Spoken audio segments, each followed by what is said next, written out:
Hello et bienvenue dans Powerful Reborn. C'est ici que l'on parle émotion, mindset, dev perso. Si tu me connais pas encore, moi c'est Maëlle, je suis hypnothérapeute et coach en développement personnel et j'aide les humains en quête de paix et d'amour de soi à guérir leurs blessures émotionnelles. Et on se retrouve aujourd'hui pour parler d'un sujet dont on ne parle que trop peu. On va dire, qu'est-ce que véritablement le développement personnel ? Comment en fait on arrive à évoluer, changer les choses, etc., etc. Si je fais cet épisode aujourd'hui, c'est parce que je remarque qu'il y a énormément de personnes qui n'ont que la partie théorique. Qu'est-ce que j'entends par la partie théorique ? J'entends les livres, les discussions, les prises de conscience, tout ce que tu vas pouvoir consommer sur les réseaux, tout ce qui s'ensuit. Voilà, super, c'est un bon premier pas. C'est une bonne chose. Tu commences déjà à prendre en tout cas le bon chemin. Mais je me retrouve souvent face à des personnes qui me disent « mais je comprends pas, j'ai lu plein de livres, j'ai pris conscience de toutes mes blessures et tout ce qui s'ensuit, j'ai travaillé dessus et pourtant je me sens toujours bloquée par tout ça et j'arrive pas forcément à évoluer. » Et j'ai envie de te dire, c'est parce qu'il te manque un morceau du puzzle. Parce que si tu veux pouvoir changer et évoluer dans ta vie, tu as besoin d'expérimenter. D'expérimenter sur le terrain. Qu'est-ce qu'elle raconte celle-là ? Expérimenter sur le terrain au travers de tout ce qu'il y a autour de toi. Prends bien conscience que toutes tes relations, familiales, amicales, professionnelles, amoureuses, tout ce que tu vas vivre au quotidien te permet de bosser sur toi, d'expérimenter et de réellement incarner. Pour rappel, pour moi, il y a 3 phases. La première, c'est la prise de conscience. Donc, discussion, livre, tout ce qui s'ensuit, la partie théorique. Ensuite, il y a l'expérimentation, le terrain. Faire face justement à ses peurs, à ses blessures dans la vie de tous les jours. Et enfin, la dernière phase, incarner la leçon, la compréhension de ces choses que l'on a apprises. Et sans ça, tu peux avoir toute la théorie du monde. Ça ne changera rien. Je vais prendre un exemple. J'adore les exemples. Je suis toujours en train de trouver des exemples, soit par rapport à du matériel ou des situations. C'est fou, j'ai une façon d'expliquer. Je ne sais pas expliquer que par les mots.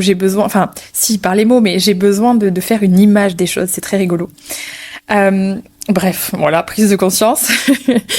Quand j'étais en CAP vente, quand j'avais 16 ans, donc j'étais en CAP vente et les concurrents d'à côté, du lycée d'à côté, c'était des BEP vente.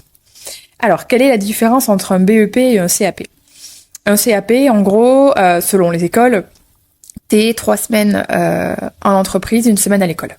D'accord ? Donc, sur le terrain, beaucoup plus que dans la partie théorique. Et le BEP, c'est l'inverse. C'est-à-dire que tu es 80-90% du temps, sur 1 ou 2 années, à l'école, et tu fais quelques stages sur le terrain. Donc, si on part de ce principe, les BEP ont beaucoup plus de parties théoriques, sont beaucoup plus avancés, ont beaucoup plus de connaissances sur la vente et tout ce qui s'ensuit. Et les CAP, eux, vont avoir beaucoup plus d'expérience, mais moins de théorie. Et finalement, quand on se retrouvait dans nos métiers respectifs à la fin de nos études, qui étaient les meilleurs vendeurs ? Les CAP. Alors, non pas parce que c'était nous et voilà, pas du tout, mais parce qu'on avait beaucoup plus d'expérience sur le terrain. Parce que la théorie, c'est mignon, mais si tu n'expérimentes pas, tu vas nulle part. Donc, tu auras compris pourquoi j'ai pris cet exemple. Justement, ces personnes en BEP, elles ont plein de connaissances. Mais si tu es incapable de les immiscer dans ton quotidien et de réellement en faire une compétence, t'as juste la théorie. C'est comme une personne cultivée. Il y a beaucoup de gens qui confondent. Il y a beaucoup de gens qui disent « Waouh, il a plein de savoir, il est cultivé, il est intelligent. » Non. Il n'y a absolument pas besoin d'être intelligent pour être cultivé. C'est juste quelqu'un qui aime apprendre et qui aime découvrir, qui est curieux et tout ce qui s'ensuit. D'ailleurs, très souvent, on peut être très cultivé et très con. Intelligent, on l'est ou on l'est pas, tu vois ce que je veux dire ? Mais tout ça pour dire que on ne peut pas guérir des blessures, on ne peut pas évoluer si on l'expérimente pas. Et crois-moi bien que de toute façon, si t'as pas envie de l'expérimenter et que tu préfères rester dans la théorie, la vie, Dieu, l'univers, je ne sais ce en quoi tu crois, crois-moi bien qu'il va te présenter ce dont tu as besoin pour avancer. Tu vois, ce genre de situation, de relation, de moments compliqués où tu te dis mais pourquoi je vis ça? Bah parce que tout simplement, tu expérimentes ce que tu as besoin de travailler, ce que tu as besoin d'apprendre, ce que tu as besoin d'incarner. Et je trouve aujourd'hui qu'on parle vraiment du développement personnel de manière tellement, mais tellement en surface. Alors que dans la profondeur, c'est juste beaucoup, beaucoup, beaucoup d'expérimentation. On a d'ailleurs une espèce de vague du dev perso, de soyez positif, faites ces morning routines, la méditation, oui, c'est génial. Et comment tu fais quand dans ta vie t'es pas positif, quand il t'arrive des moments où justement tu n'arrives pas à l'être? Comment tu fais justement quand tu médites pas suffisamment, par exemple? Il y a tout un tas de choses en fait, je trouve, déjà on a rendu le dev perso difficile, compliqué. Il y a des termes, on a l'impression que c'est pour les élus, tu sais que ah toi tu fais du dev perso. Non non, en fait t'es juste un humain. Donc si t'es un humain et que tu cherches à évoluer, tu fais du développement personnel. Et d'ailleurs, le développement personnel, ce n'est pas seulement le travail sur la partie psychologique. C'est aussi avoir le courage d'affronter ses peurs et de changer de métier. C'est se former pour un métier. C'est également faire du sport, bien manger, bien dormir, prendre soin de soi. En fait, je crois vraiment qu'on a démystifié complètement le mot, en fait, et le terme du dev perso. Le dev perso, c'est quoi? C'est juste chercher à être une version améliorée de soi. Et pour ça, il y a plein de biais qui peuvent te permettre à évoluer. Bon, là pour le coup, comme tu le sais, sur ma chaîne et dans mon métier et tout ce qui s'ensuit, on est sur la partie psycho, sur la partie neurosciences et tout ce qui s'ensuit. Mais dans tous les cas, peu importe ce que tu feras, tu dois expérimenter. Je prends un autre exemple. Imagine que on te montre comment faire un bon squat. Super, t'as la théorie. Mais si tu cherches pas à l'exécuter physiquement, comment tu vas réussir à faire un bon squat? C'est exactement la même chose avec ce que tu apprends dans le dev perso. Donc je t'encourage à lire, à te documenter, à chercher, à être curieux, curieuse, à échanger avec tes proches, à faire des thérapies et tout ce qui s'ensuit. Oui, c'est super. Mais je t'encourage surtout pleinement à l'expérimenter dans ta vie. À ne pas avoir peur, entre guillemets, quand parfois, parce que il arrive dans ton chemin d'éveil, de développement personnel, que tu aies un certain niveau de conscience où tu te rends compte, dans certaines circonstances, que tu es déjà en train, enfin, en tout cas que la relation, la personne, le contexte va te permettre de travailler quelque chose. Je prends mon exemple, dernière relation, quand il est arrivé devant ma porte, je me suis dit, ok, lui, je sais pourquoi il est là. À ce moment-là, j'avais deux choix. Soit je partais en fuyant en me disant, oh là là, flemme, pas envie de souffrir, pas envie de faire face à mes blessures, on verra plus tard. Soit je mettais les pieds dedans. Je te laisse imaginer mon choix, parce que de toute façon, si tu veux le fuir, ça reviendra. C'est toujours comme ça. C'est comme si on avait un petit peu, entre guillemets, pas le choix, c'est ça qui est assez rigolo. C'est que même si tu l'évites, par exemple, si tu as peur des manipulateurs ou des manipulatrices dans les relations amoureuses, du coup, tu vas te dire de manière inconsciente, ok, je me ferme aux relations, comme ça je suis tranquille, je pourrai plus souffrir. Bah crois-moi bien que ce soit dans ta famille ou tes amis ou dans ton domaine professionnel, tu vas rencontrer des personnes manipulatrices pour bosser ça. Puisque n'oublie pas que l'autre est l'enseignant, que l'autre est un miroir et qui te permet de grandir, d'évoluer. Donc, tu pourras fuir ce que tu veux. Si tu as quelque chose à travailler, tu vas forcément devoir le traverser. Et quand ça te présente à toi, c'est là, moi, où je t'encourage pleinement, fortement, à mettre les deux pieds dedans, à mettre toute ta conscience dedans, à y aller, à te dire, ok, j'y vais. Exactement comme quand tu traverses des peurs. Je reviens à ma peur de l'eau à l'époque. Ben, j'aurais pu, oui, faire de l'hypno, des machins, oui, oui, très bien. Mais comment je fais? Je regarde la mer et j'y vais pas? Ben, j'ai besoin de passer à l'action, d'expérimenter, pour pouvoir en fait appréhender toute cette peur, autant par la théorie que par l'expérience. Et il n'y a pas d'autre chemin. Clairement, il n'y a pas d'autre chemin. Alors je sais parfois que ça peut être éprouvant, que ça peut être usant, que ça peut être vraiment chiant, parce qu'on se passerait bien de tout ça. Mais dis-toi que toute difficulté t'emmène à une facilité ensuite. Si par exemple aujourd'hui tu es dans un schéma de dépendance affective et que tu vas, par une relation amicale, amoureuse, familiale, peu importe, te confronter de nouveau à cette blessure, dis-toi que si ça se présente à toi, c'est pour que tu puisses le travailler, t'en libérer et incarner la leçon. Et de ce fait, une fois que la leçon est comprise, on va dire apprise, dans les relations qui suivent, ou la relation qui suit, le problème ne se présente plus. C'est même, je dirais, il y a un côté de magie par le fait que la vie, Dieu, l'univers, j'en sais rien, t'emmène en fait ce dont tu as besoin. Souvent d'ailleurs on dit que Dieu, l'univers, la vie, t'apporte ce que tu as besoin et pas ce que tu veux. Et je trouve que ça a du sens parce que souvent c'est ça. Et que on t'apporte ce dont tu as besoin pour pouvoir accéder à ce que tu souhaites.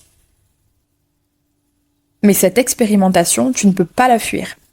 Et aussi longtemps que tu choisiras de la fuir, elle te suivra. Et là, ça fera peut-être écho si je te dis ça. Par exemple, tu tombes toujours sur des hommes qui ne veulent pas s'engager. Tu ne veux pas bosser sur toi, tu veux fuir le truc, tu t'enfermes. Et finalement, tu rencontres un nouveau, un autre, puis un troisième. Toujours un mec qui ne veut pas s'engager. Et là, tu te dis, mais c'est pas possible, j'attire toujours les mauvaises personnes, c'est tous des cons. Et si tu retournais le problème dans l'autre sens, la question dans l'autre sens? Et toi, dans tout ça? Pourquoi tu attires ce genre de personnes? Qu'est-ce que tu as besoin de travailler? Et comme je te disais, dernière relation, il est arrivé à moi et j'ai dit, ok, je vais bosser ma dépendance affective. Je le savais. Mais je le savais à la première seconde. J'ai compris son profil et j'ai dit, oh punaise, on est dans un miroir de le dépendant attire le fuyant attire le dépendant. Et bonjour, ça a matché.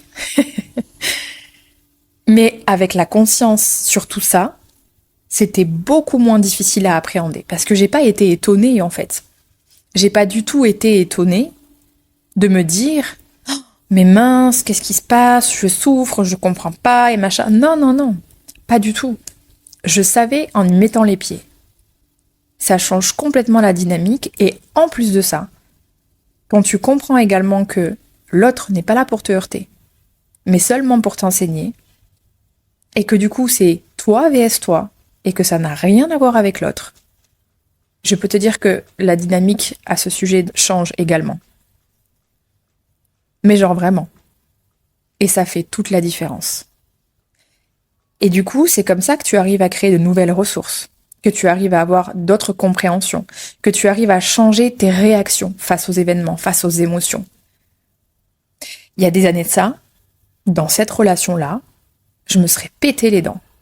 J'aurais souffert, je serais sortie de là, j'aurais rien compris, je me serais fait malmener jusqu'à la fin de la relation, terminée. Cette relation-là, aujourd'hui, j'ai pris conscience, j'ai bossé, j'ai travaillé mes insécurités, j'ai travaillé mes blessures. Et finalement, j'ai quitté la relation. Terminé. Chose que j'étais incapable de faire il y a des années de ça, ayant peur d'abandonner et d'être abandonnée. Bref, je m'étale un peu sur le sujet, mais comme tu sais, j'utilise toujours des exemples perso ou des exemples imagés pour te faire comprendre un peu mieux les choses. Mais parce que je crois qu'en fait, la vie, le dev perso, il n'y a rien de compliqué. C'est pas facile, je suis d'accord. C'est pas facile. Mais c'est accessible. Si tu prends en fait ton courage à deux mains et que tu te dis j'y vais, je fonce, je vais bosser. Mais tu auras forcément un changement, un résultat. Peut-être que ce sera qu'un pas, mais ce sera le début d'un enchaînement de pas qui te mènera là où tu veux aller, en fait. Et pour toutes ces personnes qui vont se dire oui, mais ça fait des années que je bosse sur moi, c'est long, ça prend du temps. Alors oui, il peut y avoir parfois un certain facteur temps. Oui, ça peut arriver. Parce que tout dépend de l'intensité de ta blessure, de l'intensité du problème, on va dire. Mais je peux te dire que quand on met la conscience dessus, qu'on est prêt à bosser, qu'on a suffisamment d'expérience et qu'on expérimente davantage, non, il n'y a pas besoin de 10 ans pour changer une vie. Mais on a aussi, et parfois trop souvent, l'ego qui cherche à nous protéger et qui nous met dans un rôle de victime pour nous dire, ben voilà, encore, c'est compliqué, ben tu vois, et machin, et puis c'est dur, et puis c'est long. Non, en fait, sors de là. Sors de ce prisme, sors de ton ego. Regarde la réalité en face telle qu'elle est. T'as des choses à bosser. Vas-y. Et de toute façon, ta peur n'évitera pas le danger. Dans tous les cas. Et le danger, je mets des guillemets, parce que tant que ton pronostic vital n'est pas engagé, tout va bien, mais le danger te permet de grandir, d'évoluer, parce qu'en fait, le danger, il est dans ta tête. Toutes nos peurs, elles sont créées par notre esprit. La réelle peur, c'est quoi? C'est si t'es dans la mer et qu'il y a un requin-baleine sous tes pieds, ouais, je pense que tu peux avoir peur. Alors bon, requin-baleine, c'est... Bravo Maëlle, c'est inoffensif, je crois. Mais bref, imagine, je sais pas moi, une orque, voilà. Un orque ou une orque, je sais pas si on dit un ou une. Là, c'est compliqué, tu vois. Ou alors, t'es en haut d'une falaise, tu commences à trébucher. Oui, t'as le droit d'avoir peur. Mais tout le reste, c'est pareil, c'est légitime d'avoir peur. Mais ce sont des peurs que l'on crée dans notre esprit. Souvent, elles ne sont pas réelles. Elles sont irréalistes. Par exemple, moi j'ai peur plus maintenant, mais j'ai eu très longtemps peur de l'abandon. Pour une autre personne, c'est rien du tout. Donc ça prouve bien que c'est pas forcément une réalité universelle, que c'est juste toi vs toi. Donc c'est exactement la même chose dans l'expérimentation. Et du moment où tu arrives à traverser ça et à l'expérimenter, je peux te dire que là, tu as les ressources, les outils nécessaires pour changer ta vie. Et je pense que c'est important de le rappeler. Personne ne changera les choses pour toi. Personne ne viendra te sauver. Personne ne le fera à ta place. Bien sûr que l'entourage est important. Bien sûr que beaucoup de tes proches peuvent te soutenir. Parce que je crois qu'on ne réussit jamais seul. Mais le passage à l'action, le mouvement, c'est toi qui vas le faire. Et je pense que c'est important de se rappeler ça, de se rappeler qu'on a tous ce pouvoir. Et c'est pas plus facile pour un autre ou je ne sais quoi. C'est juste que c'est plus facile avec le temps quand tu prends l'habitude d'expérimenter. La première fois, c'est dur. La seconde, encore. La troisième, c'est un peu difficile. La quatrième, ça picote. La cinquième, t'es ok. C'est comme tout. Encore une fois, l'expérience. Au début, quand tu vas à la muscu, c'est dur. Tes premiers mouvements, tes premiers squats, c'est dur. Avec les années, ça devient un automatisme. Bon, je parle de la muscu, mais peu importe le sport, le vélo, la natation, ce que tu veux. C'est la répétition et du coup l'expérience qui te permet d'évoluer. Donc, oui, garde bien tes livres, continue de lire, de réfléchir, d'écouter des podcasts, continue de te documenter, d'être curieux, curieuse, d'échanger, de travailler ton esprit critique, de plein de choses. Et ensuite, rajoute l'élément manquant à ta vie. Expérimente. Comme tu sais, je l'ai souvent eu ces derniers temps. Oui, Maëlle, mais tu vois, je préfère ne pas être en relation parce que j'ai peur d'être manipulée. Attends. Mais si tu te fais manipuler, c'est que tu es manipulable. C'est pas l'autre le problème. Donc comment faire pour ça? Bosser sur soi. Et du coup, si on n'est plus manipulable, même si on tombe sur des personnes manipulatrices, ça marche plus. Donc problème réglé. Ce que je veux dire par là, c'est que se protéger de vivre des expériences ne te met pas à l'abri, c'est faux. Ça t'éloigne du bonheur que tu as envie de vivre, peu importe ce que tu souhaites faire. Et ça t'éloigne en fait de l'alignement que tu peux avoir et de la paix intérieure. Et de toute façon, nous n'évoluons pas sans la souffrance, sans la douleur. Et celui qui pense le contraire, pour moi, il se met le doigt dans l'œil jusqu'au lobe frontal. Pardon. Alors, attention, la vie n'est pas... la vie n'est pas forcément que de la douleur, de la souffrance, pas du tout. Mais chacun a sa vie, a son chemin. Mais en fait, si aujourd'hui je fais ce podcast, si aujourd'hui j'ai cette chaîne, j'ai ce compte, que je suis hypnothérapeute, à ton avis, c'est pourquoi ? C'est parce que j'ai expérimenté, moi aussi. C'est parce que j'ai traversé plein de choses qui m'ont permis d'avoir ces prises de conscience, d'avoir ces connaissances, ces outils. Je me suis aussi formée, bien sûr, mais c'est ma douleur, ma souffrance, mes problématiques qui m'ont menée jusqu'ici. Sans ça, je serais sûrement restée coach sportif. Donc, même combat pour toi, en fait. Tu veux changer quelque chose ? Va le changer sur le terrain. Tu ne veux plus être dans ta dépendance affective, par exemple ? Ok, très bien. Travaille la base. Travaille la base sur la théorie. Ta confiance, ton amour, tout ce qui s'ensuit, etc. Et ensuite, va travailler le reste de cette base dans tes relations. N'aie pas peur d'être heurté. N'aie pas peur d'être blessé. Parce que c'est tout ça qui va te permettre d'évoluer réellement. Et j'insiste vraiment là-dessus. On oublie tellement de te dire à quel point l'expérimentation est une partie qu'on ne peut pas négliger dans le développement personnel. Et tant que vous resterez sur la partie seulement théorique, il ne se passera rien. C'est bien, vous avez la conscience. Mais c'est tout. Et la théorie sans la pratique, encore une fois, je me répète, je radote, t'es une petite grand-mère, mais ça ne sert à rien. Alors que parfois, l'expérience sans la théorie, c'est beaucoup plus utile, tu vois ? Parce que finalement, tu comprends des choses, en fait, t'as expérimenté des choses où tu mets même pas les mots dessus, mais t'as, entre guillemets, le schéma, en fait, qui a été créé, et c'est parfois suffisant, en fait. Donc, n'aie pas peur de passer au-delà, justement, de tes blessures, de ce qui t'inquiète, de ce qui t'effraie, en fait. Parce que c'est là où tu vas trouver l'espace d'évolution le plus grand. Ta vie est comme une sorte de jeu.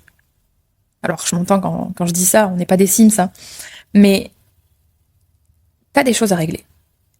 Et il y a un terrain là qui s'appelle la vie. Vas-y. Fonce. Bien sûr que l'idée, ce n'est pas d'y aller sans théorie. Encore une fois, je te parle pour moi, deux polarités qui forment un tout. La théorie et la pratique. Et aujourd'hui, sur les réseaux, dans ce monde du dev perso, et tu sais que j'aime pas les cases, je débunk beaucoup de choses parce que je trouve ça beaucoup trop facile de faire une généralité. Et on vous parle justement que de cette partie-là. On vous vend des formations à je sais pas combien pour finalement vous dire vous avez la théorie maintenant. Ok, on fait comment ? Il faut aller dans la pratique. Voilà. Donc je trouvais ça important de te parler de ça aujourd'hui en fait. Pour que tu puisses comprendre peut-être si aujourd'hui tu te retrouves bloqué dans une situation, si tu as du mal à guérir certaines choses, etc. Que tant que tu refouleras et tant que tu t'enfermeras et tant que tu n'accepteras pas d'expérimenter, le changement n'aura pas lieu. Et j'espère que tout ça, que tous ces mots résonneront en toi et qui pourront te permettre de changer des choses dans ta vie. Et bien sûr, si tu as besoin sur la partie théorique, I'm here. Je suis toujours hypnothérapeute et j'ai toujours quelques places disponibles en thérapie, donc tu es le ou la bienvenue, bien sûr. Si tu veux aussi échanger sur Instagram par rapport à tes problématiques, peu importe, tu es le ou la bienvenue, Maëlle_Tapia. Et puis, comme toujours, si tu as 2 minutes, vraiment, j'insiste là-dessus parce que je sais à quel point c'est un détail pour vous, ça prend vraiment 2 minutes, mais tu sais pas pour moi à quel point c'est important. Ça fait presque 2 ans que j'ai ce podcast, je dois avoir 16 commentaires, et pourtant j'en ai des écoutes. Juste, si t'as 2 secondes, mets un petit commentaire et des petites étoiles. Tu peux le faire, je crois, sur Apple Podcast et sur Spotify. C'est pas bien compliqué. et je t'en serai extrêmement reconnaissante. Voilà, j'arrive à la fin de ce podcast. J'espère que ça t'aura plu, tout simplement. Et je te dis à la semaine prochaine pour un nouvel épisode. Salut!